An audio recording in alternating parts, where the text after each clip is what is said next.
பஞ்சாப் மாநிலம் கபூர்தலாவைச் சேர்ந்தவர் ஹசன் மனக்.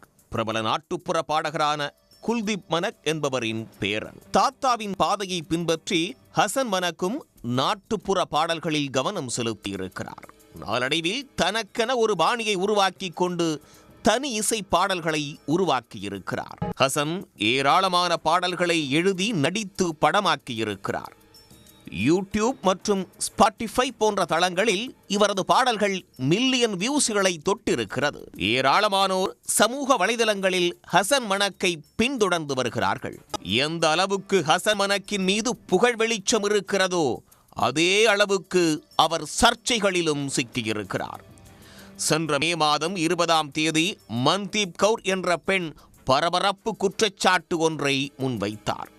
ஹசன் மனக் தன்னை ஏமாற்றி திருமணம் செய்து கொண்டார் என்றும், அடித்து சித்திரவதை செய்து வந்ததாகவும், இங்கிலாந்தைச் சேர்ந்த ஜஸ்பிரீத் கவுர் என்பவரை 2வது திருமணம் செய்து கொண்டதாகவும் புகார்களித்திருந்தார்.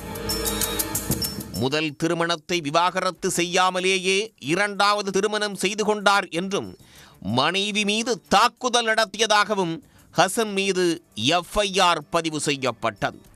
ஆனால் அவரை கைது செய்யவில்லை.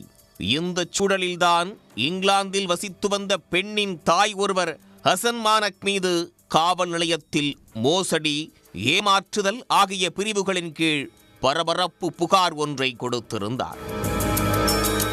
ஹசன் இன்ஸ்டாகிராம் மூலம் இங்கிலாந்தைச் சேர்ந்த ஜஸ்பிரீத் என்ற பெண்ணோடு பழகி வந்திருக்கிறார். சமீபத்தில் அவர் இங்கிலாந்து சென்றபோது ஜஸ்பிரீத்தை சந்தித்திருக்கிறார். முதல் திருமணமானதை மறைத்த ஹசன் ஜஸ்பிரீத்தை திருமணம் செய்து கொள்வதாக கூறியிருக்கிறார். பங்காவில் உள்ள அரண்மனை ஒன்றில் தடபுடலாக திருமண ஏற்பாடுகள் நடந்திருக்கிறது. நகை, விலை உயர்ந்த பரிசு பொருட்களை ஹசன் மனக் பெற்றிருக்கிறார். அதோடு திருமண செலவுக்காக பெண் வீட்டாரிடம் ஹசன் மனக்கும் அவரது குடும்பத்தினரும் 22 லட்சம் ரூபாய் பணம் வாங்கியிருக்கிறார்கள். திருமணம் நடக்க இருந்த சமயத்தில் முதல் மனைவியின் புகாரின் பேரில் அங்கு வந்த போலீசார் திருமணத்தை தடுத்து நிறுத்தியுள்ளார்கள். முதல் மனைவியின் குற்றச்சாட்டுகள் மற்றும் திருமணத்தை ஹசன் முற்றிலுமாக மறுத்திருக்கிறார். ஆனால் உண்மையை உணர்ந்து கொண்ட ஜஸ்பிரீத்தும் அவரது குடும்பத்தினரும் அதிர்ந்து போயிருக்கிறார்கள். இந்த சம்பவம் தொடர்பாக பண மோசடி, ஏமாற்றுதல் போன்ற பிரிவுகளில் புகார்களித்திருக்கிறார்கள்.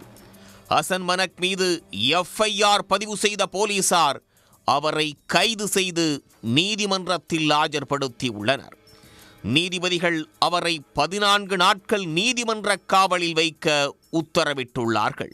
உடனுக்குடன் செய்திகளை தெரிந்து கொள்ள சன் நியூஸ் பெல் ஐகானை கிளிக் பண்ணுங்க.